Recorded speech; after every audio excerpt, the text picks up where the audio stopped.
Good morning. My name is Miles McNall, and I am Director for Community Engaged Research in the Office of Public Engagement and Scholarship at MSU. It is my pleasure to serve as the co-moderator with Mary Ann Walker from the Office for Research Facilitation and Dissemination for this fourth session of our BI conference on partners for engaging the public in science. Engaging the public in your research and increasing the public's understanding and appreciation of it is a key strategy for achieving research impacts. In this discussion, panelists from a variety of university facilities and programs will discuss how they engage with the public and strategies for partnering with them to involve the public in your research. Before I introduce our panelists, I'd like to ask everyone to observe two requests with regard to our use of Zoom during this session. First, please use the Q&A function to direct questions to our panelists. Second, please use the chat function to share observations, reactions, and resources. I am pleased to announce our wonderful panel of speakers today. Denise Blair, the Director of Education at the MSU Museum, Dave Paulson, Senior Associate Director of the Knight Center for Environmental Journalism, Monica Ramirez Montagut, Director of the Eli and Edith Rhode Art Museum, Erica Toby, Director of the Children and Youth Institute in MSU Extension, and Roxanne Troon, Coordinator of the MSU Science Festival. You can learn more about each of our panelists by clicking on their names in the online program. And Mary Ann Walker is placing the link to our online program in the chat right now. Underneath Denise's name, you can find a link to an MSU Museum BI flyer. We have asked our panelists today to answer the following three questions. First, what should researchers know about their facilities and/or programs? Second, what audiences or populations visit their facilities or participate in their programs? And third, what are their top three recommendations to researchers for how to approach them about partnerships for broader impacts? So we'll start with question one and Denise Blair. Denise, tell us about your facilities and programs at the MSU Museum. Thank you, Miles. Let me share my screen and I will go ahead and do that description for us. So I am the Director of Education at the MSU Museum, and we're the Museum of Science and Culture on campus, founded in 1857. So we've been around a long time. We're across the street from the main library. We have collections in three different areas: culture and history, natural science, and then also archaeology and anthropology. And we serve a broad audience from preschool all the way through senior adults with different programs and activities available for all of those age groups. Part of our mission is also teaching and research, and we have an extensive audience at our university and in the country and also internationally using the collections for research and for teaching.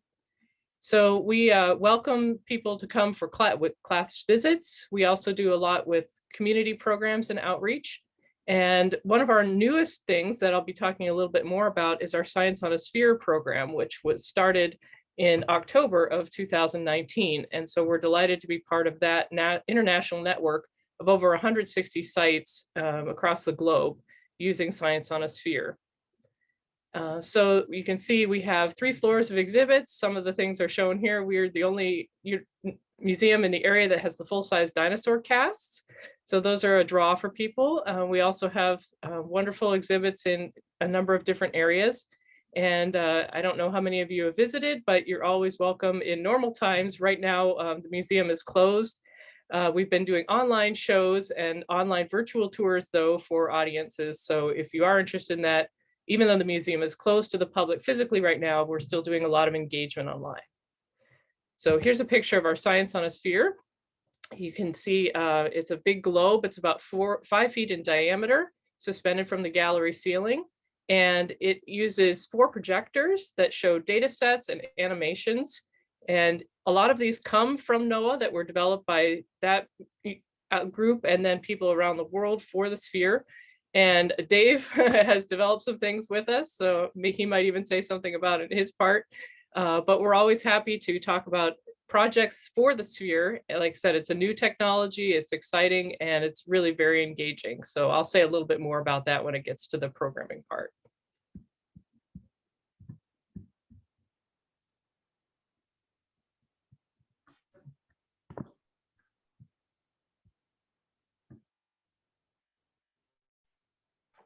All right, Okay. Dave, what can you tell us about your programs? Yeah, sorry. Let's see. Am I sharing it?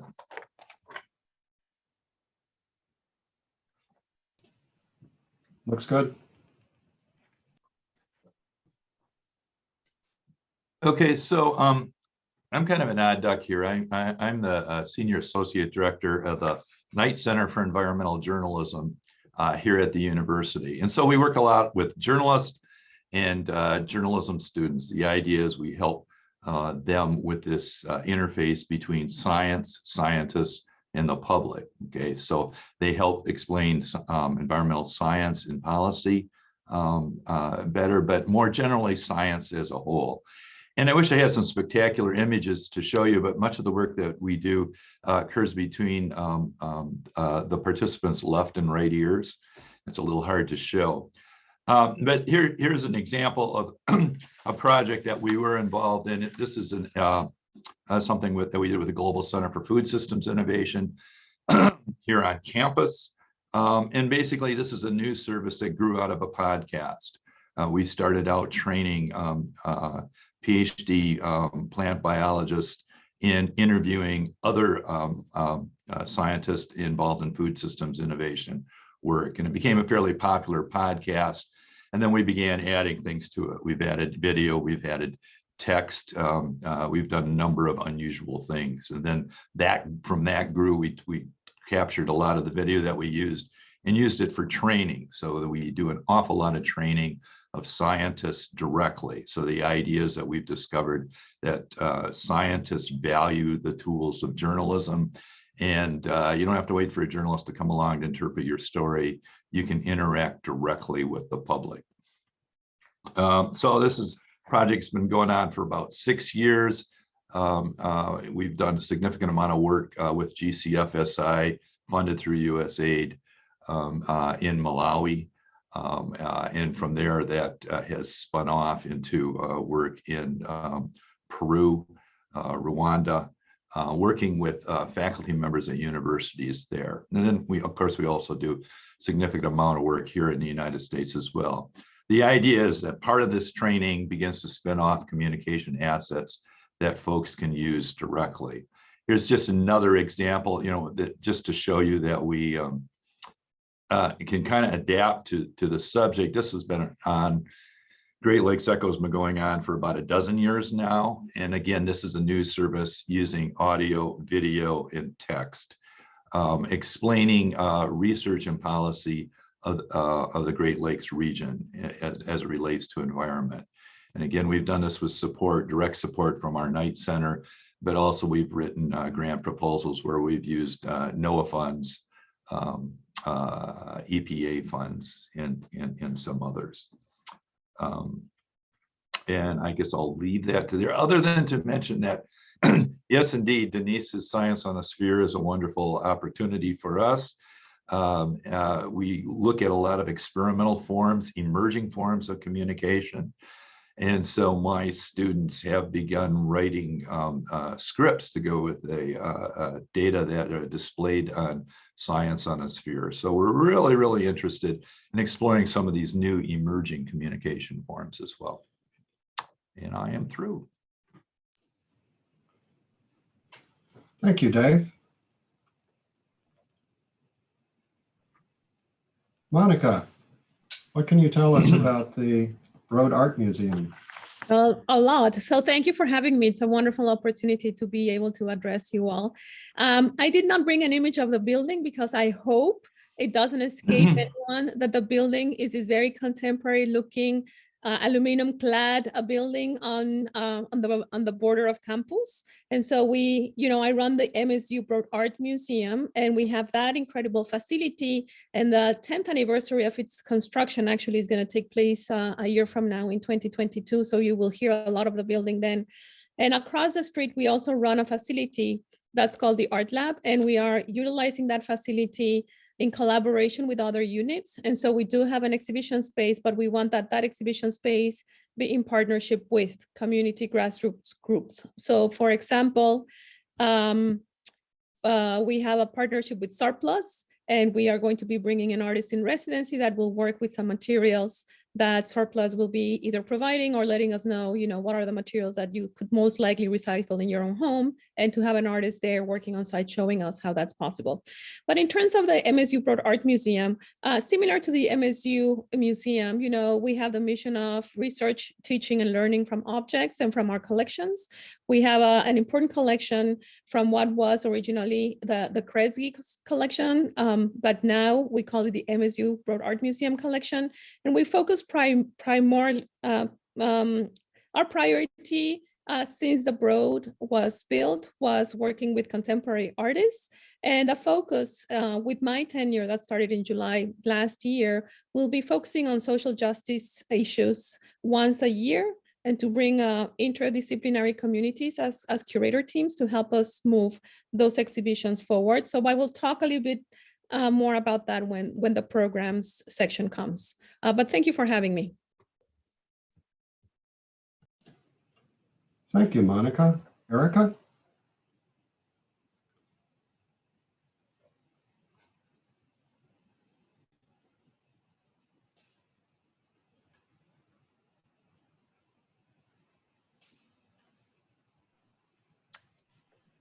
And let's see, make sure that my screen, can everybody see my presentation, hopefully? Yes. Good. Hi, everybody. My name is Erica Toby, and I am the director of the Children and Youth Institute for Michigan State University Extension. And I'm really excited to talk with you a little bit today about who Michigan State University Extension is and how you may be able to partner with our organization. Michigan State University Extension takes the research expertise and experience of Michigan State universities and spreads it out to all 83 counties in the state of Michigan by meeting people where they're at with education, training, and evidence-based information that they can use. Our staff that are located across the state, and we are 600 plus deep in the organization, are housed in the county offices that you see in front of you. In fact, this map actually divides out our 14 districts that we have that really brings research-based education from the university and takes it into the communities to the residents located in the state of Michigan. So one of the things that I hope you leave from learning a little bit about Michigan State University Extension today is that we are a great resource to access opportunities, to access people, participants, community-based organizations, partners, and local communities. Many of our staff are embedded in those local communities. Our staff are located in county extension offices, so they are located in county departments and have access to connections with local counties, department connections. They often sit on multi-purpose collaborative bodies, and they are deeply embedded with schools, human service collaboratives, and a variety of other partners throughout the state. Some of what we do within MSU Extension is we have a statewide health delivery system. We actually have community nutrition instructors that are located in all 83 counties in the state of Michigan. We offer business startup, tech transfer, and product development expertise through our MSU Product Center. We reach every school system in the state, 200 plus youth deep in our 4-H youth development program, and 20,000 plus adult volunteers. And that is how we provide our education to the youth through our 4-H youth development program, which is a program that is focused on 5 to 19 years of age and special needs populations up to the age of 26. We do have experts that are located throughout the state and have been for over 100 years. So we have very deep connections and roots in our local communities. We often provide rapid response for agriculture, human health, and other emergencies. And we've had examples, specifically in Flint, when the Flint lead crisis occurred. We had staff that were able to provide nutrition education. We've had parenting education that we provided to ensure that our families in the city of Flint had access to good, nutritious foods and knew how to combat the serious consequences of lead. And also we have future funding growth from philanthropy, partnerships, and competitive external funding. We do this through 4 major institutes. We have our Agriculture and Agribusiness Institute, which focuses on animal ag, business management, horticulture, fruit, field crops, and so on. We also have our Community Food and the Environment, which focuses on community food systems, government public policy, financial and homeownership education, natural resources, sea grant, and tourism education. We have our Health and Nutrition Institute, which focuses on social emotional health, disease prevention management, nutrition and physical activity, as well as food safety. And then we have our Children and Youth Institute, which is the institute that I'm the director of. And we really support birth through age of 18 and up through the age of 26, doing early parenting education, caregiver education, as well as supporting our 4-H youth development program with 5 to 19 years of age. Thank you. Thank you, Erica. Next is Roxanne Troon, coordinator of the MSU Science Festival. Hi, Roxanne. What can you tell us about the Science Festival and how it interfaces with broader impacts? Hi, Miles. I'm Roxanne Troon, and I'm the coordinator of the Michigan State University Science Festival, and we're part of the University Outreach and Engagement Office. And I just have a quick question as a poll. So Julie, if you could run the poll, I'm just curious, how many have heard or have presented at the Science Festival in the past?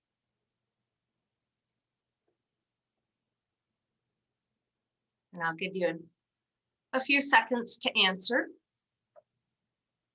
And Julie, you can tell me if we have anybody responding to our poll.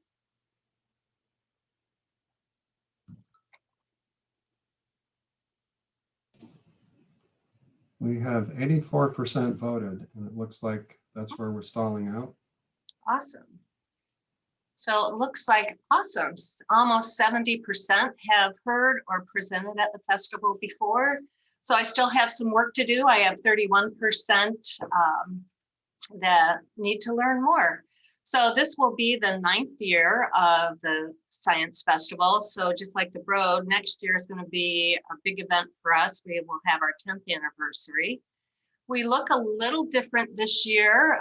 Normally we are live on campus and we're in many different buildings, hosting an expo day in 5 buildings and a lot of tours around campus. But this year, due to the COVID-19 pandemic, we will be giving a virtual festival this year that runs the entire month, April 1st through the 30th. And we were really excited by the outpouring that we had as far as presenters go. We have over 200 activities, talks, tours, experiment along with presenters throughout the month of April. And we have it broken down into 3 virtual expo days where you can go to our virtual platform, and each of the days, April 3rd, 10th, and 17th, you can see up to 50 different presentations happening throughout the day there. So it's trying to mimic the feel of going to a building, and you can check out the different booths and see what they have in their booths. And then there will be also a live schedule of all the events that are taking place live. So we're really excited about that and grateful for all the presenters that have stepped up. This year we have over 70 MSU units represented in the festival, and we have over 50 community partners, people like Potter Park Zoo, Impression 5. We have Wayne State University talking about falcons in Detroit. We have Hawkwatch up at Mackinac Straits. So we truly are a statewide program. And we're very thankful for both our MSU and community partners. I have some partners on my panel with me, the MSU Broad and the MSU Museum are partners with us this year, as they have been, I think, since the beginning. So this is the 9th year, so they've been along for the ride for 9 years. And also MSU Extension is also partnering with us. I think we have an extension out in Muskegon doing something for us.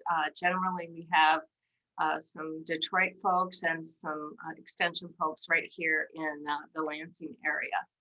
So that's a little bit about our public side of the festival. Again, we have talks with global experts. With our experiment along activities, what the presenters are going to do is they've given a list on their presentation of things that people can gather before their talk, so you can experiment along right with the presenters, just like you would in a normal expo zone. And then the new thing this year, we're trying for the first time, is citizen science activities. We realized with the pandemic, people have been stuck in front of their computers for a year.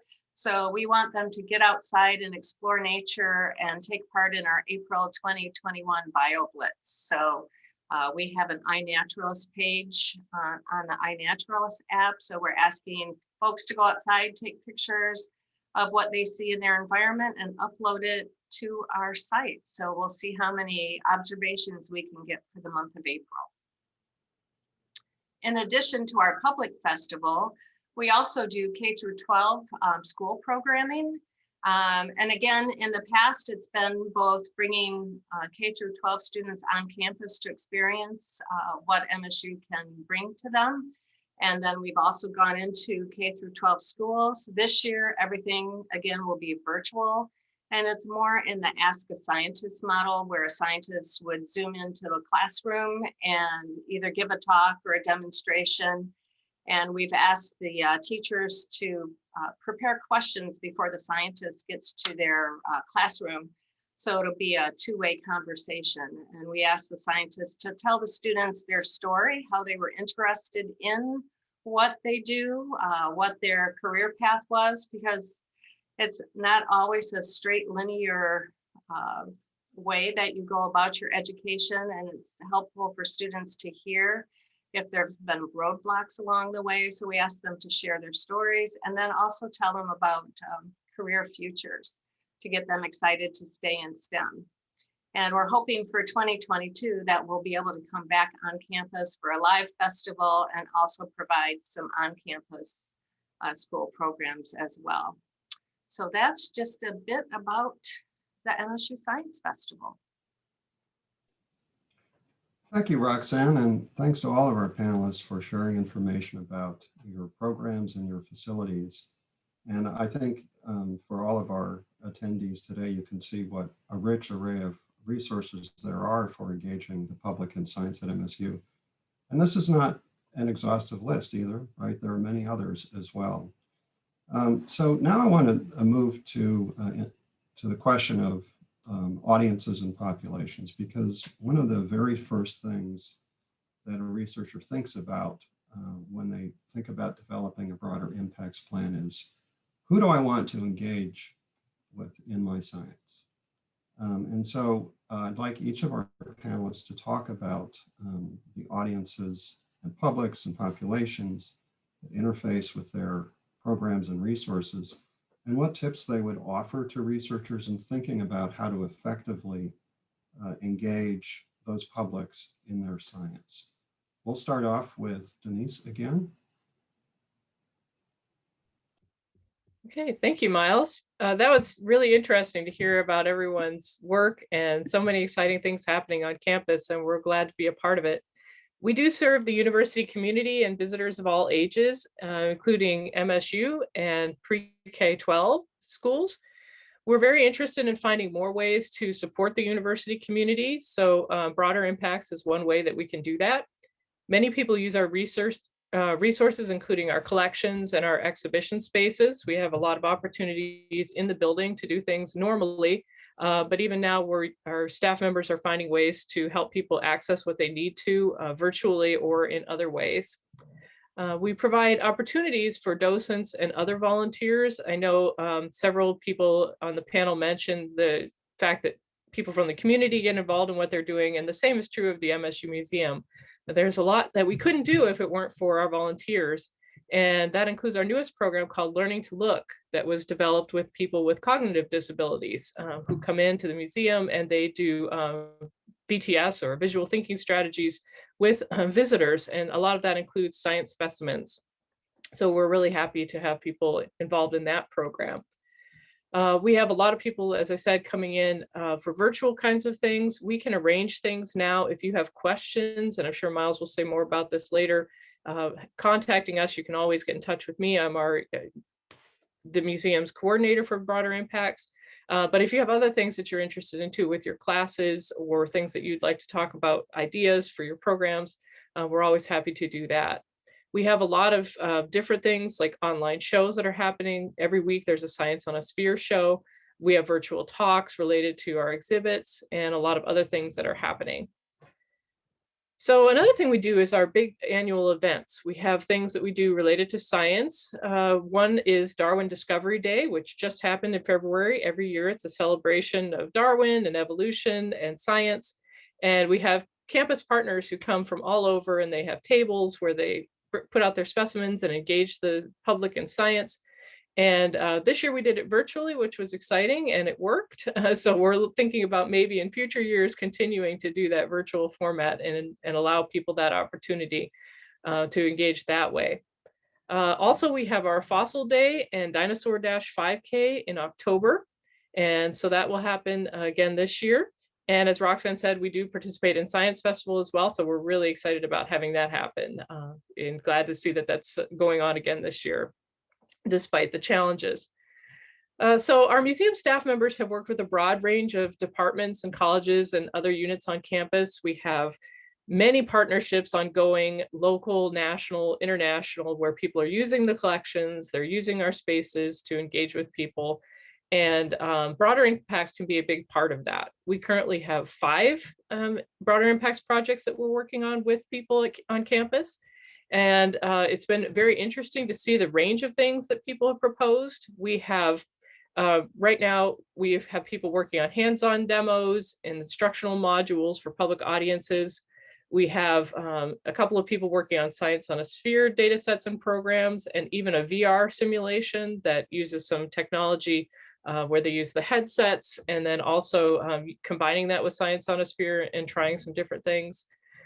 We have people who have developed K-12 teaching programs with opportunities for their students to practice public science communication and more. So it's been really interesting to see the range of things that people have done. So Miles, do you want me to go ahead and talk about the recommendations or wait until others have had a chance to share their programming? We're going to do recommendations as the last question. Okay. So thank you. So that's all for us. Thank you. All right, Dave, what can you tell us about the audiences that you engage with and that your students engage with through environmental journalism? Yeah, thanks. So it seems like an odd thing to say, but people that are interested in your issues, okay? And so often there are not communication assets created for what you do, okay? But there's a hunger out there from the informed audience, from the informed public, from other researchers just like you. And the mere fact that we can create these and post them and make them available and market them through social media is a big plus, okay? So you're capturing that audience that has already been self-identified as interested in what you do. And an awful lot of what we do, we have a terrible business model. Basically, we do is we make stuff and give it away. And then we go around and we beg for money from grantors and say, see the impact that we had? We created all this stuff and people are consuming it. It doesn't work out in the real world that well, but it does work in the university setting. And so a lot of like nonprofit organizations repurpose what we do for their own use. You know, it shows up on a lot of other like websites or even printed material sometimes. Environmental groups use our stuff fairly significantly, and oddly enough, state agencies. Okay, so some of our communication mechanisms have been around long enough that they've built the credibility that government and other organizations will use them. And then there's the audience that doesn't know what you do or doesn't know that they're interested in what you do. And that's kind of where journalism resides. So what we do is we send out a lot of material to news organizations. We have a news organization here at Michigan State called Capital News Service. Right now, it's a network of 30 news organizations across the state of Michigan that pay for the ability to run the content that we produce. It's been around for about 40 odd years, okay? And that's a way of getting to people who don't know about you or don't know about your issue or don't know how important your science and research is. And they vary from very large, like one of our clients is the Detroit News, to very small. We have some tribal news publications. We have some very small weekly rural publications. We've got the Upper Peninsula nailed. I mean, we've got all the major news organizations there. A lot of Northern Michigan, Traverse City, Cadillac, things of that nature. Both traditional legacy kinds of media, but some of the new emerging media as well. And then I would say the last audience that we can reach is the audience that you bring, a specialized audience that a partner already has access to. My best example of that is the work that we've done in food systems innovation, which was underwritten in part by a grant from USAID. USAID already has significant networks on food systems innovations. And we built this one here at Michigan State University with fairly significant impact. And we partnered with AID and we said, hey, we're producing this great content. You've got this great network of news already. Would it not make sense for you to start taking this? And the reaction was, oh God, yes, thanks a lot. This really helps us out fairly significantly. So we often find that the partners that we work with already have some mechanisms that we can feed into. And so that's something that we want to explore very upfront and early in any kind of relationship that we might establish with a partner here at the university. And I'm done with that question. Thank you, Dave. Monica? Hi. Yes, the MSU Broad Art Museum annually serves about 65,000 folks, individuals that come in through the museum. So when we partner with faculty and faculty is kind enough to share their content with us, that then we transform into a visual culture, the possibility of exposing that content is to 65,000 people that walk in.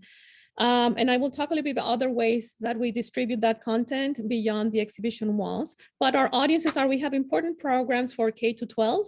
And during COVID time, we actually come into the classes and talk about art and talk about the building and talk about the exhibitions in the class settings. And that's been very successful, and we might actually keep it. We also pre-record video tours so that we can have like a 6-minute video tour of the exhibition. Those are available for faculty for their classes if they need a break and the theme kind of fits into what they're teaching. We have a lot of family activities, and right now they've been on video also. We have a family newsletter where we create a video also, propose a hands-on art activity and propose some readings for children. We also engage a lot with students. Not only do we, on occasion, brokered through faculty, we use student content, student-produced content and research with their permission, and we credit them, and we use that into the exhibition spaces. We also develop programs by students for students, and that's on hold right now. And we also train students how to talk and teach and educate about art. So we turn them into docents. We have activities for staff. The museum, we rent our facilities. We are developing a hands-on activity, team building activity for those of you that want to do a retreat or have your, every semester hands-on activities that will build your community. We offer that as well. We work with volunteers. We serve about 2,200 members of the museum. We work with off-campus communities that I will talk more in depth about our programs in the next round of questions, and I will show images. And we also work a lot with donors and alumni. When we do exhibitions, like for example, the one that's up right now on car culture, we, much like David, we do bring in specialized that audience that wants to learn more about the car culture in Michigan. Or we currently have an exhibition that's called Seeds of Resistance that talks about biodiversity. Then we get a lot of folks interested in those themes coming in. Some of the way that we can help distribute and make public the content that faculty produce through the research is not only through the exhibition walls. We are including that now. Every exhibition moving forward, once a year, we will dedicate one exhibition to some sort of social justice theme. Then to give you an idea, in the fall, we will open 2 exhibitions on mass incarceration in the United States. And a lot of the content and the context for the art that we will be seeing will be provided by faculty and off-campus community stakeholders and directly impacted folks that have been formerly incarcerated.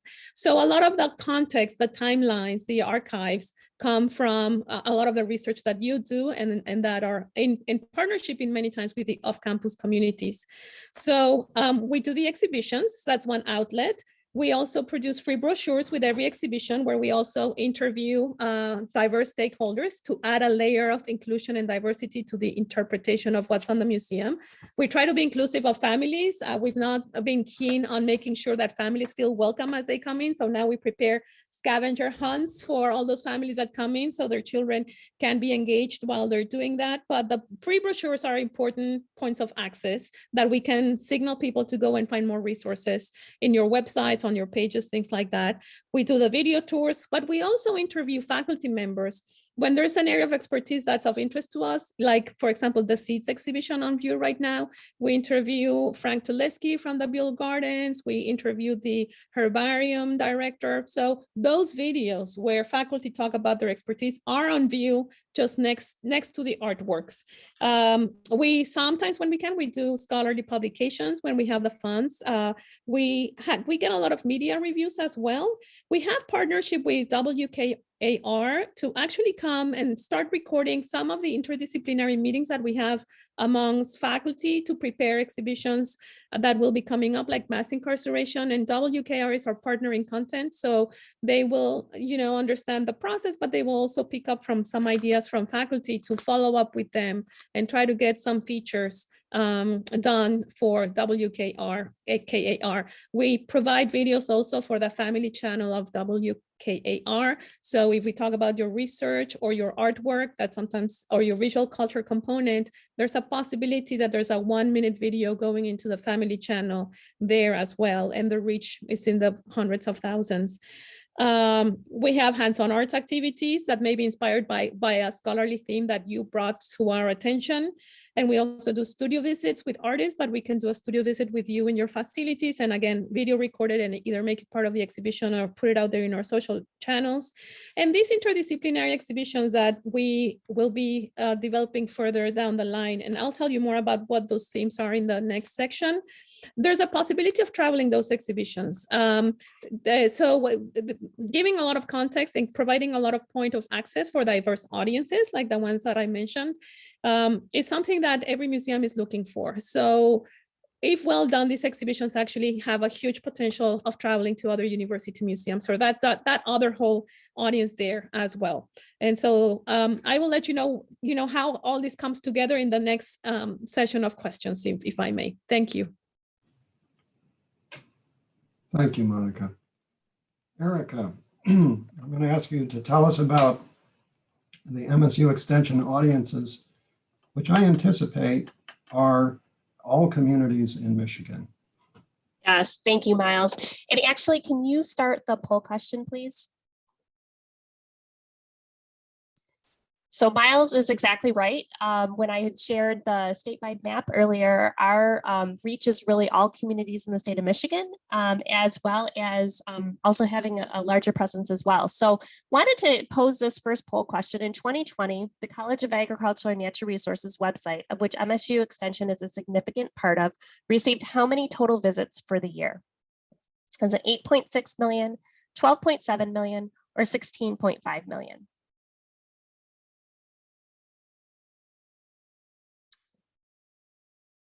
Maybe give it about 5 more seconds. How are we coming? Our votes are still coming in. Okay. I think we can pause the polling now. Okay, and 57% of you are correct. It is 16.5 million. And why I share that, because as far as the reach of the opportunity to partner with MSU Extension, we have a large reach. One of the things that we've been able to do over the last year and significantly with the pandemic is really populate our website and populate the resources on our website to provide resources that residents and families were going to need to really respond to the pandemic experience. One of the things that MSU Extension has done good, I think, for a very long time is provide non-formal education, hands-on experiences, and working with people where they're at for the types of education that they need in the moment that they need it. So really responding to the needs of the communities, because we are embedded in communities, trying to respond to the needs of communities and having partners in research with faculty on campus and other departments on campus is really one way that we can really extend the reach and provide the resources that we need to be able to do. One of the things that we realized within the pandemic that we needed to do a better job was really understand what were families needing at the time. And so one of the things I want to share, because I think this is a good example, in April of 2020, we were able to very quickly develop some informal conversations and listening sessions. We actually held 23 virtual listening sessions across the state. That were all done via Zoom. We tried to pick various populations as well as various community kind of areas. So a couple counties together. So maybe the Western UP in one, Eastern UP in the other, really trying to determine what did families need. And some of the things that we really heard were things like they wanted virtual education at the time. They wanted outdoor education. We realized very quickly internet accessibility was a difficulty. And so they wanted educational kits or things that families could be able to tangibly use to be able to process the education that we had. So when you think about who does MSU Extension reach, and specifically the Children and Youth Institute, we reach families and communities. We reach youth through schools and school-based education. Many of our staff right now are teaching virtually in classrooms. So they're actually zooming in to maybe a live classroom experience and providing a mindfulness education. We've had some entomology programs where kids can view the opportunity to see chicks hatching as a part of the experience. We've had beekeeping sessions that have happened. All of our education since the pandemic has started has become virtual. And one of the things that we've learned is that this is an ability to reach a new audience.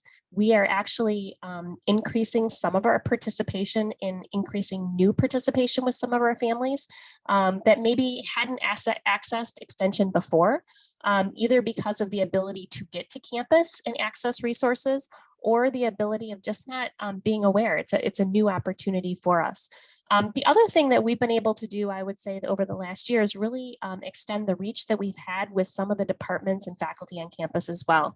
We're developing a great collaboration with the College of Arts and Letters. And in one particular instance, we were able to partner with their Culture Day and be able to provide some educational experiences virtually in that setting. We've been partnering with the Rhode Art Museum, and we've actually been doing a photo voice spin club, special interest club, which is really allowing youth to take pictures of the current pandemic that we will then actually have display at the Rhode Art Museum in the coming months, which is really exciting.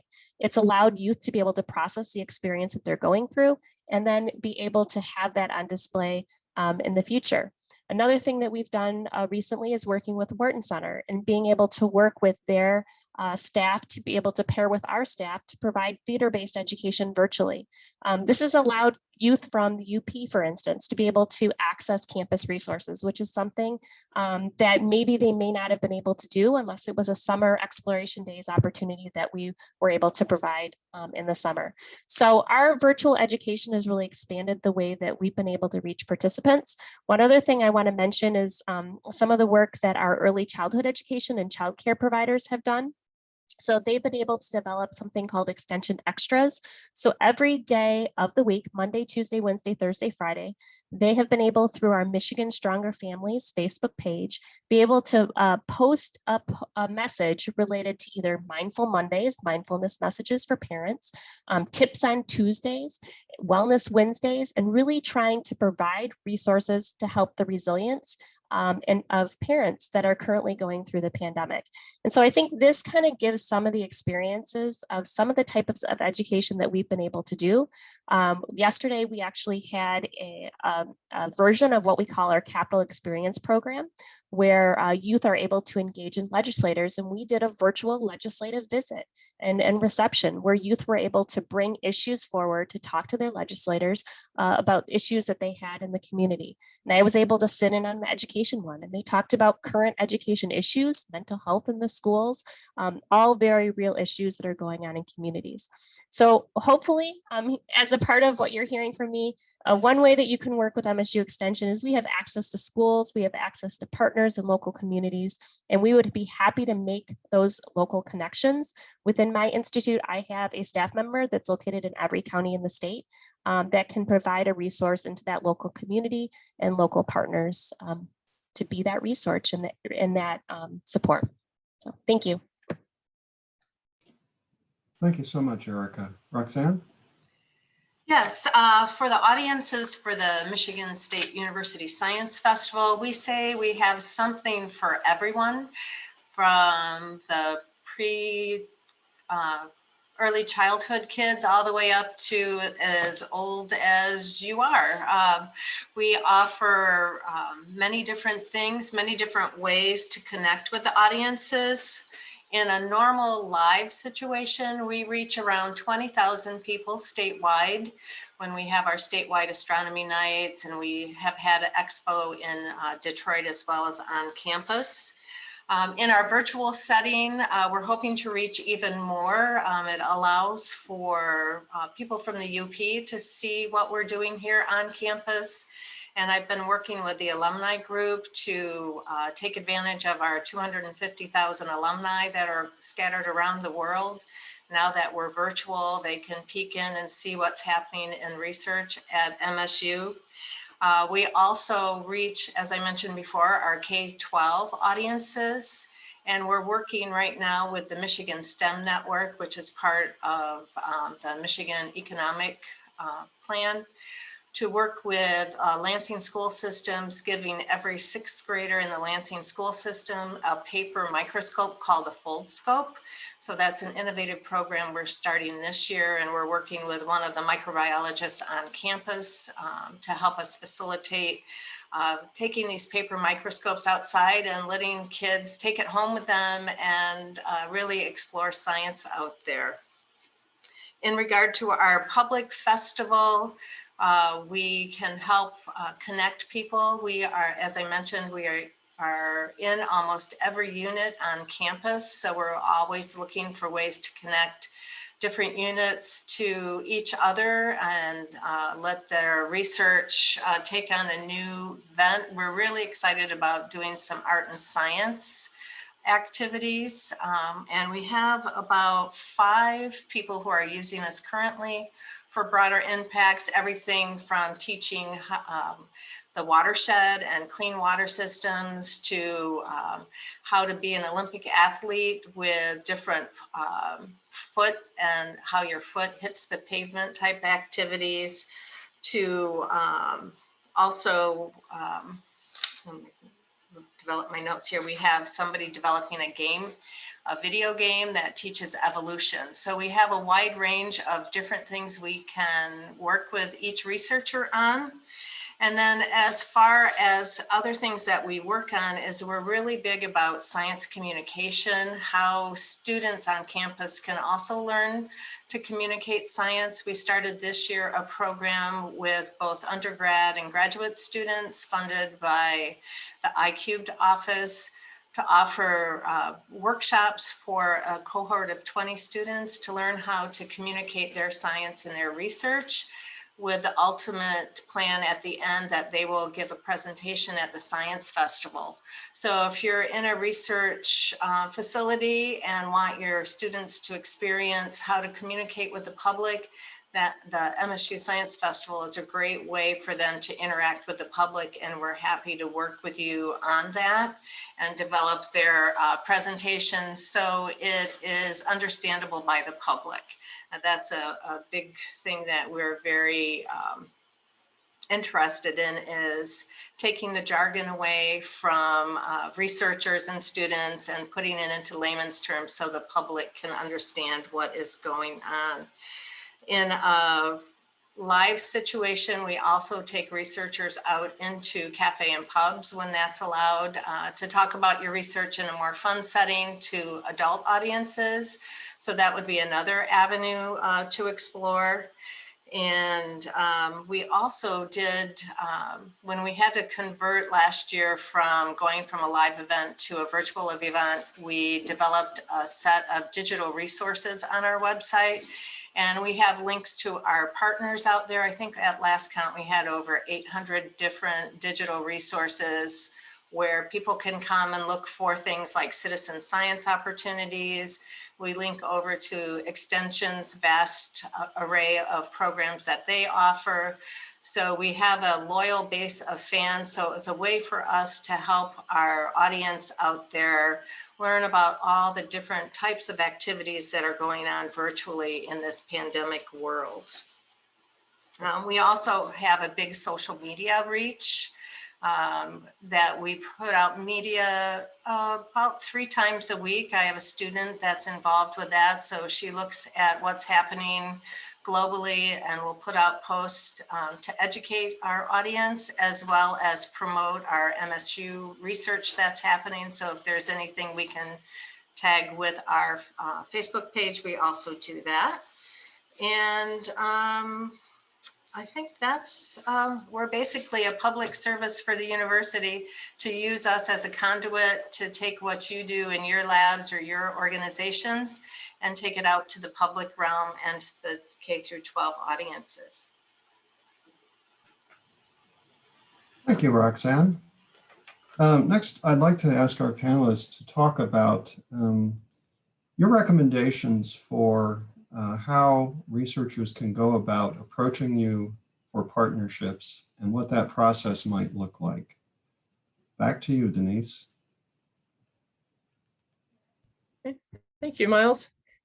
So my first recommendation is to realize that the MSU Museum is more than just exhibitions. Usually when people hear the word museum, they think, oh, I could do a broader impacts project and I could have an exhibition at the museum. And that is great. We do that. We've had some really great examples of that. But there are also other ways that we can find creative ways for you to engage the public that will make your project unique and make it really stand out.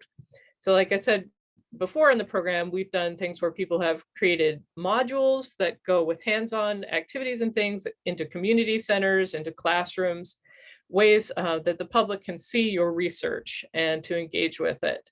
And then there are lots of ways that we can think creatively around this different technology that we have, like the Science on a Sphere, virtual programs. We do have ways that we can use. We would love to experiment more with some of the newer technologies. Like right now, we have Dr. Jiang Wang is helping us with a project to experiment with VR with Science on a Sphere, because it is technically possible to do things like that, but no one really in the whole SOS community has done a lot with that. So if you're interested in using different kinds of technologies, also, we're very interested in thinking about ways that we can make our exhibits more engaging for people, things like using AR. So there are opportunities to think about things with us that would not only showcase your research, but also do it in a new and exciting way. That said, we do exhibitions. Like I said, a few years ago, we had Dr. Xiaobo Tan's RoboFish exhibit, which was really exciting. We had about an 8-foot long by 3-foot by 4-foot tank of water in the museum. Our exhibitions manager was a little bit concerned about that, but it ended up being great. And there was a robotic fish that visitors could control and have it swim through the water. In real life, the RoboFish collects environmental condition information about waterways and so forth. So that was a really exciting way to do something that people could do hands-on. The second thing I would recommend is to understand the true essence of partnership and plan to engage with us very early on in your planning process. Please don't tack on your broader impacts at the end. We've seen people do that and they'll come to us and they'll say, oh, my application is due in 2 weeks and I really need to talk about my broader impacts. And we try to work with people, but that's not the best process. So we recommend that you talk to us very early on, even before you submit your application, so that we can think about like, oh, how would you like to do something special? How would you like to do something different? Think of all the ways that we can do the work with you. We do have templates and budgets that we can have available to you. And the process works something like this. You would contact me. I would set up a meeting with you and anyone else in your lab or your work group that is interested in discussing the process. Then we would bring in the people from the museum that would be important, the stakeholders that would be part of your project. So that is how the process would work. And then we would help you to develop your ideas, help you develop the budget, and then get that submitted. So we're very happy to do that. But just like I said, talk to us early on. Then the final thing I would recommend is for you to plan ways to give your students great learning experiences and public engagement opportunities, kind of like what Roxanne just said. But even beyond giving them opportunities to actually do the science communication, once you get your grant and you're working on your project, I really find it's been fabulous working with professors who have involved their students in the planning process. So when you're writing the application and having them work through what you're actually going to do as part of your project, that's been great. Those students have been part of the team, they've attended meetings and so forth. And it's really mentored them in the process, learning how to write an application, how to work with a unit that's helping them in a partnership. So that's been very valuable. So those are my 3 recommendations. Thank you, Denise. Those are great tips. Dave? Yeah, I'm tempted to say what Denise said. And it's not that big of a deal. And actually, I struggled to come up with 3. But number 1, call me or email me. My information is somewhere in your materials. We're very eager to do this kind of work. Okay, so we very much have the idea that journalism is important. It's so important that we need to preserve it in non-journalism institutions as well. That the functions of journalism can be shared with other organizations. Excuse me. And in fact, I would say the very best journalism and the very best science share some very common characteristics. We really enjoy working with scientists for a couple reasons. One is they're really smart people, and the other is they're often really poor communicators. This is an asset. It makes us feel wonderful as educators that we can have an impact on people like that. And they're so smart, they get it right away. All they need is the tools, right? And the other thing that we really like doing is igniting that fire that may have been what sparked a scientific career. That communication, that that emotional core that really fuels the reason for your research. Sometimes we lose that, okay? And as communicators, we can help you regain that. We can help you get enthused about explaining what you do to the rest of the world. It has a huge communication impact, and it also has a huge renewal, frankly, with scientific enthusiasm. And then, again, not to repeat Denise, but gosh, get us involved early. I can't tell you how frustrating it is to get a call that says, somebody at the university says that we've got a really good grant proposal, but we didn't address our broader impacts. Okay, can you do that for us? And we'll ask, well, what have you done? Well, we put in a graduate student. We said that they're going to throw up a website. Okay, and you know what's going to happen to that graduate student? They're going to go into the research side anyway, and they'll put up a crappy website. All right. Okay, we can put up a good website. We can do a lot of really good things for you, but we got to know it ahead of time. It can't be an afterthought. So we can't get involved when all the graduate assistantships have been distributed in the grant application and we have no access to funds, or we have very limited access for funds, or we are frankly insulted with the idea that, can you come in and give us an hour-long workshop that teaches us how to communicate better? Okay, no. If you want to do broader impacts, right, you got to invest in them, okay? And you've agreed to do this, by the way, right? If you're a researcher, if you're a scientist, you've decided somewhere in your life, probably around the 7th grade, that the scientific method is a good thing. Okay, have you ever looked at the scientific method lately? In the very last box, it says share results.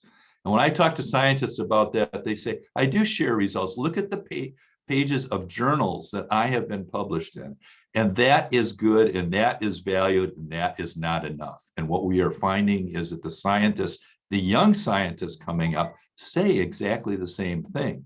I know I need to get published in journals. I know it's important, and I know it's not enough. I want my science to have direct impact on the public. Okay, so harness that energy. Harness that energy in those grant applications that are going to be more likely to get approved because you are legitimately addressing broader impacts. And finally, the last thing I would say in terms of engaging with us, we're teaching a science communication class this summer, Journalism 893, and get your research students to take that class. Again, because you've already agreed to this. You said this was important. You said the scientific method is a valuable thing. So we ran this class last summer as an experiment, and we kind of did it under the radar. We wanted a very limited number of people. We had very limited exposure in terms of getting university people aware of it. And within the first day, we had twice as many people as we needed to fill it. Okay, so this summer we're looking at expanding it a little bit too. So take a look at that class. And I guess that's all I got. Thank you, Dave. I love the idea of reigniting your passion for your research through science communication. That's terrific. All right, Monica? Yes, thank you. I'm going to share my screen. Can you see my slide? Yes? Yes. Okay, great, thank you. So here's where I'm here to make a pitch to all the faculty members out there that are doing research within some of the themes that we're developing. This is coming up in the fall. There are 2 exhibitions on mass incarceration in the United States. One is focusing on the voices of formerly incarcerated women that we interviewed. This is work I did at Tulane University in New Orleans, Louisiana. We interviewed 30 formerly incarcerated women. We gave 30 local artists those stories, and to be inspired by the stories of the incarcerated women. And then we presented this show that's coming to the Broad in the fall. You will see a white line at the bottom. It's a timeline that the history department did for us on important dates of incarceration in the United States. So we work with a history department. We work with a psychology department on trauma-informed tours, trauma-informed workshops for high school leaders. We did an empathy and compassion workshop for all the staff in the 4 juvenile courts of New Orleans that included probation and parole officers. This exhibition, the Persist or Mass Incarceration, we co-curated in partnership with 2 formerly incarcerated women. So when we work with communities, we actually bring our communities, our faculty members, to actually be co-curators of the exhibitions with us. So they have a say on self-representation, and they have a say on the tone. And then faculty brings in a lot of the expertise that help us give the historical and other kind of expertise context. A lot of it plays out in the public programs, but a lot plays out also in the exhibition itself, like timelines. The exhibition design and the branding for that exhibition was designed by the architecture students, etc. We had 120 individuals working with us on that. One example from that will be coming to the MSU was that some of the commissions of those interviews of the women were actually musical compositions. So we commissioned composer Victor Atkins from the New Orleans Jazz Orchestra. He has just been invited by the School of Music to do a mini residency when these exhibitions open, for him to perform his compositions with the faculty, the jazz faculty, but also to give a workshop to the students on how do you actually compose for a community that you're not familiar with, for a community that has suffered underrepresentation, and that you now have the responsibility to tell the story through the arts for them. So we will see that play out also in the School of Music. The other exhibition that will be at the same time as a Persister is Free Your Mind, Art and Incarceration in Michigan. For that one, we currently have about 45 individuals partnering with us on the content, on fact-checking information we're presenting, on providing us information from ARCA, from the Zamora Research Institute, Family Development and Youth Development with Professor Emily Smith. So these 45 individuals are providing us with content, accompanying us through how do we frame this, but also activating a lot of the content through panels, symposiums, activities, workshops, performances. And this one, for example, we're hoping it will travel. Also, Free Your Mind, Art and Incarceration in Michigan. We're looking for it to travel this exhibition to other venues in Michigan. And so these interdisciplinary kind of consortiums where we come together to develop these themes. And as Erica was mentioning, we address themes that are important to our communities, and we leverage the expertise of the campus through the arts to make these a very direct impact in our audiences. So this is coming up in the fall, but there are other themes, and my suggestion to faculty is, as a museum identifies themes that we want to develop, we also need faculty to come with us with some of these themes that they feel are really impacting our communities. Themes that actually hold our communities back, that require a lot of awareness on behalf of folks that are not directly impacted, so that we can all move forward together. Those are the themes that we would like to tackle. So this year, and every year we will do one of these shows. So this year it's mass incarceration. For 2022, we have an exhibition slated to talk about the Flint water crisis. So some faculty members will be hearing from us. And we also have an exhibition on Frida Kahlo's clinical files. Frida Kahlo had extended stays in hospitals in Mexico City, and we're working with her great-grandniece who recently got access to those clinical files. So needless to say, we're not showing the art of Frida Kahlo, we're showing some of the art, but we're focusing on looking at those clinical files that still need to be interpreted and analyzed and things like that. So a lot of opportunities there to work also with folks that may be interested in helping us give context to these files and to the history of medicine. 2023, we are going to focus on food justice and food sovereignty in one project. And so David, I may be reaching out to you. And also we want to develop an exhibition on sports, fitness, and social justice. For 2024, we have a big exhibition planned for climate change and sustainability to educate the layperson. What do we mean by climate change? What do we mean by carbon footprint? How does this impact you personally? And what do we mean by sustainability, and what can you do about it?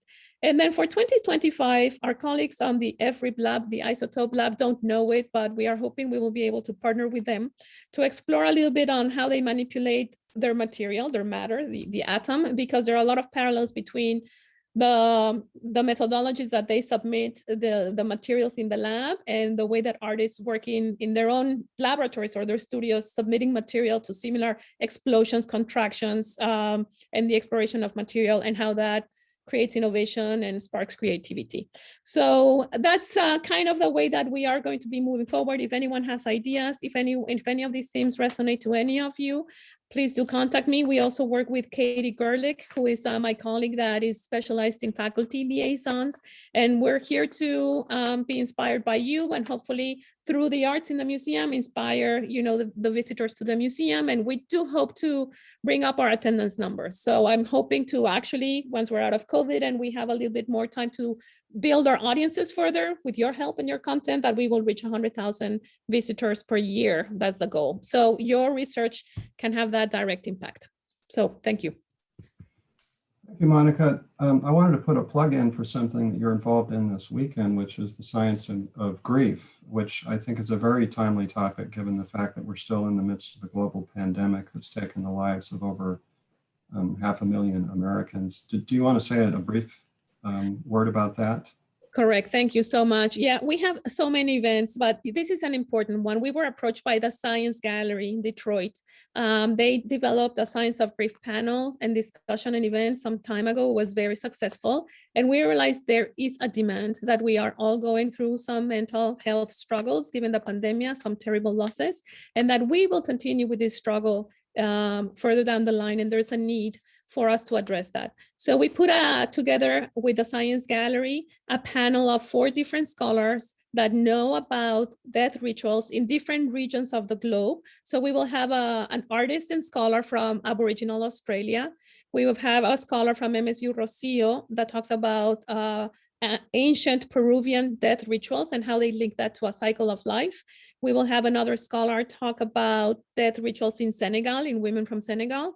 And then we would have another scholar, Ruth, who specializes on Singapore and Asian death rituals, but she herself is also the director of a funerary home. So she's a funeral director. And so she has a lot to share with us on what works. And the idea was to provide global tools, right? That given that a lot of us have not been able to mourn the way that we would have liked, or that our culture would like to see us mourn, or we would like to, that we get some tools from other cultures, and we see how other cultures address mourning, and give this more time and give this more kind of like a social company. Anyway, it's going to be super interesting. Just the conversations we've had between the scholars as we prepare the panel have been fascinating. The panel is this Saturday at 6. And you can actually just register for the Zoom link on the museum website in the section of events, and that's free and open to the public. And on Sunday, the Science Gallery will do their own event at 3 p.m. on their YouTube channel that is going to be more of a performative way of death rituals and more performative remembrances. So there's a drum cycle, there's a tutorial on how to build altar pieces in the way that in the Mexican tradition, and things like that. And the museum will also have a hands-on art activity that you can pick up and take with you, or stay in the museum and do it there. And it's for like an intergenerational kind of activity for as another tool for mourning and grieving. So thank you for asking. I'm glad we were able to talk about. And I put the registration link for that event in the chat. Erica, what can you tell us about, or what are your recommendations for how researchers should approach you for partnerships?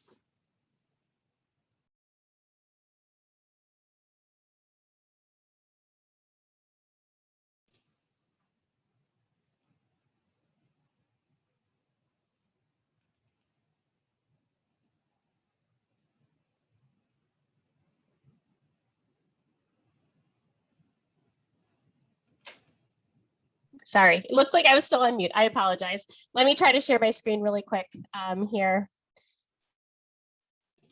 So one of the things I wanted to share really quick was just this extension as part of the research cycle, and talking about partnerships and opportunities with Extension. So Extension brings an incredible opportunity to meaningfully capitalize with our field-based staff in ways that can allow you to help access to deep community connections. And so there's 3 recommendations that I would say I think are really important as we continue to think about this. So one, Extension can be a key partner or collaborator in a grant project. And I will just reiterate what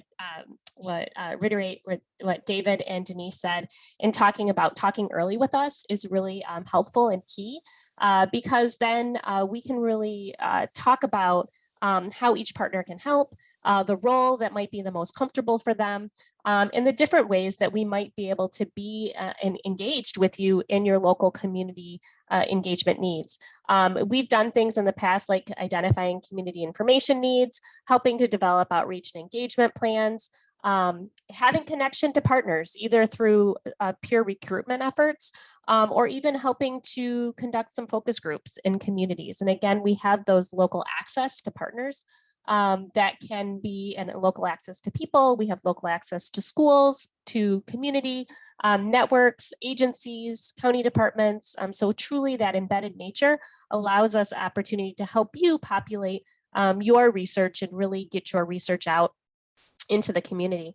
Also could help with some evaluation and outreach efforts, or even development and delivery of curricula, training tools, and resources that can really translate your research into layman terms. So one of the good things that Extension does is that non-formal education that we can be an asset for you. A couple other things, recommendations that I would give. I'm sorry to interrupt. Were you meaning to show slides? Yes, is it not showing? We're seeing a blue screen. Oh, well, that's okay. Let's just maybe not show screen. Thank you about that.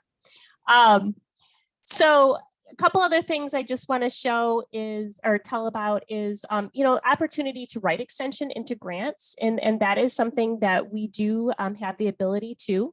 And one of the things that I would say is we do have an MSUE grant services team that can assist in really supporting and accessing opportunities where we have templates and resources and tools at the ready. We actually have a staff of 3 individuals that help us process all of these resources. So really seeing this as an add-on opportunity, I think can be a benefit as well. And then the last thing would be to really talk through project ideas and strategies. It's a great opportunity to consider new approaches to a project that may be new or make the application stand out. And again, having that access to community, having that access to partnerships can really help be a benefit to you. So I just want to reiterate, early in the process helps. Having conversations really can be beneficial, as well as access to partners, access to the local community, and how we can benefit. And I apologize for my slides. So thank you. No problem. It always happens in these kinds of events. Roxanne? Being the last one, I just want to say ditto to what everybody else has shared. Contact me via email or phone. Early on in the process, I know I tend to get like my broader impacts is due in 2 weeks. Can you write me a letter? So it's best if you can contact us earlier, then we can talk about your project and what you need help with as far as the Science Festival platform can go, whether it's developing some type of hands-on educational activity, or if it's working with our school partners, developing a school program. We're happy to work with you and develop what we think would work best in our setting. And also shout out to the RoboFish. I know Denise mentioned that the museum had that. We also had that as part of the Science Festival, which meant putting a giant aquarium in BPS for a day. So that was exciting, but that shows you we're very willing to work with you on what works best for your program. And since we've been doing this 9 years, we understand what the public likes to see and what is beneficial for them, and how to work with the public and convert your science into something that's meaningful for the public. And I just would reiterate, the earlier you can contact us to work out something, the better. Yeah, so that's all I have for working with us. We're very limited in scope. We just have our Science Festival in April. So keeping that in mind. All right, thank you all. I think the message to contact you early and get you involved early came through loud and clear. And for me, what's obvious about why that's so important is that, all of these panelists are extremely talented at putting together meaningful, exciting activities for various audiences. And the earlier you involve them as partners, the better your broader impacts activity is likely to be. You can co-create something really great and really innovative if you talk to your partners early enough. So I am going to now hand off the Q&A to my able colleague, Marianne Walker, and she will take the Q&A questions. So if you have questions for our panelists, please put them in the Q&A instead of the chat. Good morning, audience, and I am so excited to hear about the energy that's moving through the panelists here today, and who knew that we had such talent on our campus to help us advance our science. I am really excited to think about possibilities of moving forward, and I'm going to start thinking about how we put this into more of our research forum across campus. So please think about posting your questions, and we'll get started here. If you want to take a look, panelists, at the first question that's come in from Dr. Castilla. I really like the idea of brainstorming with you on our broader impact activities from scratch. Do you have any specific sessions for this, or the procedure is to contact you directly? Dave, you talked about your particular journalism class. Roxanne and Erica talked about ways in which doing direct outreach. Monica talked about opportunities to just get the museum involved early. Who would like to give ideas about how to get people involved in broadening impacts? I can start. I mean, exactly what you said about just reaching out and having a conversation, I think is probably one of the most beneficial things early on, because then we can help identify what strategies might work, timeline that might work best, who the right people that we need to get you in contact with. And so please, at least for Extension, for our Children and Youth Institute, I can be a point of contact. We also have on our website a people search where you can put in a particular topic area and identify some of our different educators that are located across the state who also have content expertise in maybe an area like science or leadership civic engagement or a specific content area. So I can definitely be that point of contact to help facilitate that conversation, and then also using our website as a resource as well. Wonderful.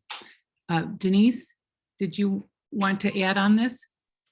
Sure, just something similar.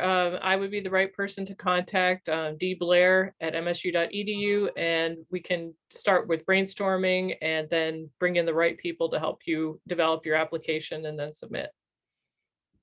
Okay, very good. If others want to jump in, otherwise we'll move to the next question.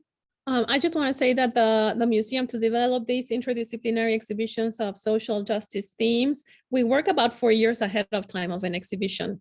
And so, it's very good to just come to us with ideas that we can then, start developing, and because they take 4 years to develop into an exhibition, there's time, and the more ideas you can bring to us, the better.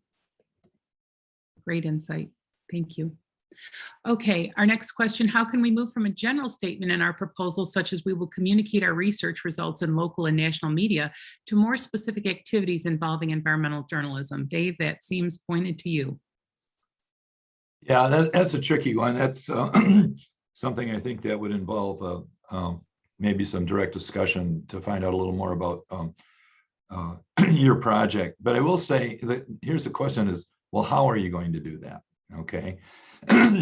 And one of the ways that frankly is more powerful is if you can get others to do it for you.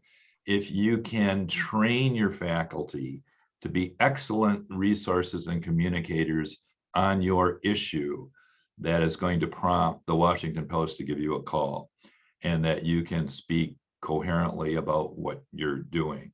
So part of that is to leverage these other organizations with credibility to help tell your story. But then, of course, the other thing is to tell your story directly. And that's the real question is how are we going to do that? How can we strategize that direct interaction? I think that's kind of a vague answer, but it's something that's got to evolve through direct interaction with a partner. Okay. The next question is directed to you, Roxanne.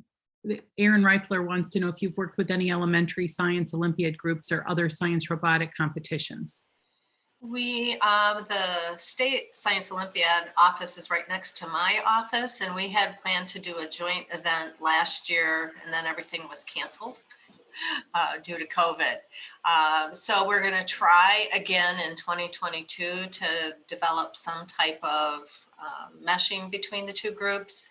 I've also worked with the underwater robotics competition that took place a couple of years ago. It was a national competition up in Alpena. So they were part of our festival. So we're always looking for programming. We do have, I forget his name right off the top of my head, but the Lego robotics person in engineering, he's also going to be part of our festival. Dr. Drew Kim. Yeah, so for the first time this year. And usually their Lego robotics competition happens the same time as the festival or right before it. So being virtual this year, we had the opportunity to partner with them. So we're always looking to partner. If you are in robotics, just give me a shout and we'll see what we can work out together. Wonderful. Okay, the next question is, again, more general, but do we have any education specialists that could partner, help with any kind of pre-K through high school in broadening impacts? And I I might direct this questioner to tune into our afternoon panel at 1 o'clock, because Dr. Brian Beverly will be on that panel to talk specifically about this question. But does anyone want to comment here? Roxanne, it seems more directed to you again. We don't have education specialists on our team, but I have community partners that are education specialists in the Michigan STEM network. And then we're also part of the Michigan Science Teachers Association. So we have those affiliations, and the Michigan STEM network actually did give us a workshop on the next generation science standards to help us understand how things are shifting in the school systems to teach science. So we do have those partners we can help connect you with. And I certainly, would echo that. Oh, sorry, Marianne. I was gonna say, I would just echo Roxanne in saying that some of the best projects that I've worked on with pre-K-12 have been when we've connected people with the educators, and they have been partners in developing the application and the project. So the MSU Museum does have those connections where we can help put you in touch with educators, because it's very difficult if you haven't worked with schools to kind of break into a school and get permission to work with people. So whoever you decide to work with, it's good for you to take advantage of those connections, and it'll make your process a lot easier. right, Yeah. Erica? Oh, go ahead. Go ahead, I was just Roxanne. gonna say, and I know for Lansing schools, it takes a while to get working with them. So it took us about 6 months to get our full scope program authorized and then connected with the individual teachers. So it is time consuming. Yeah, I just want to say that. Oh, sorry, Erica. No, it's okay. No, I just want to say that we do have specialized educators at the MSU Broad Art Museum. We have someone that's actually a certified teacher from K to 12 that actually understands what needs to be in each year's curriculum and how to deliver that. And so if we can be a resource in that way, also please do contact us. Or her name is Megan Sankas, but we do have very strong education at the MSU Broad. And I would just say, as far as our educational staff and our group of educators, a majority of our educators are master's trained, and typically in youth development practices or child development, early childhood practices. Many of them also are part of the teacher associations, as well as have connections with their local teachers and local networks within the specialization that they support. So are really specialized in those particular areas. Wonderful insight. Thank you. And I just encourage the audience, if you are ever, interested in trying to figure out where to start the broadening impacts, we put links in the chat, but you can begin in outreach and engagement. You can begin in the Vice President for Research and Innovation, and we can certainly link you to the appropriate colleagues here on our campus, because the reach is extraordinary. Okay, in the final minutes we have together, I want you all to consider this important question that we get asked regularly, and that's about assessment and evaluation. Heather Rindles is asking about if any of you can talk about how they might utilize evaluation in programming, and what campus partners do they suggest, how can they build external evaluation into their broadening impacts? I'd like to jump in on that one, because it's something that really concerns us at the Knight Center. We've got a research director at the Knight Center, and in the College of Communication Arts and Science, we have nationally renowned experts in this kind of a thing. And it's kind of funny, because I get real excited about this. I steal ideas from other science communication programs and use it in our work. And I'll come back all enthused, and I'll talk to some of these folks about that. And they say, yeah, but you don't know if it works. And I say, oh yeah, it was really, really engaging. And man, did they eat it up. They just, and they'll say, well, but there's been no research done on whether or not that works. There is a real need for this kind of research. Okay. And if you could build some budget into a broader impacts kind of piece of your grant that allows us to do that kind of evaluation, we would love to do that. Okay. And what I look at it just simply from the opportunity to inform the stuff that I'm doing. Okay. Some of the most engaging science communication pieces that are out there, people get really excited about that. And then they also say they have to admit, but we don't have proof that it works. And I'd feel a lot more comfortable teaching this kind of stuff if I had that kind of a research backup to what we do. Absolutely. Absolutely. We have terrific assessment and evaluation teams also in the College of Education that I would point to, and many assessment and evaluation people directly in the colleges. So we can point you to folks so that you can build that into your programming, because that there is such a great need. Does anyone else want to touch on that question? I can go. Actually, I work with Miles McNall in University Outreach and Engagement in the Community Engaged Research area. We've been doing evaluations for the festival for the last 9 years. And we were part of a continuum of, I think, 40 other science festivals, trying, as David said, it's really hard to evaluate science communication and prove what you're saying. So we've been trying for the last 9 years. So I would say contact Miles, give him a shout out, and work with him. Miles, perhaps you want to jump back in here and have the final word and just wrap this up for us to talk about evaluation and what you and your unit is doing. Sure. Thank you, Roxanne, for that plug. I have helped faculty develop the BI plans, the evaluation plans for the BI plans. I'm also the coordinator of the MSU Evaluation Network. So if I can't help you, I can connect you to other evaluators on campus who may have the specific kind of evaluation expertise you need. And with that, I'd like to wrap up this session. I would like to thank our wonderful panelists for a really rich discussion. I think it's clear if you listen to our panelists that there's no reason in working with them that you can't have a terrific way of developing the impact of your research on society. So thank you all for attending.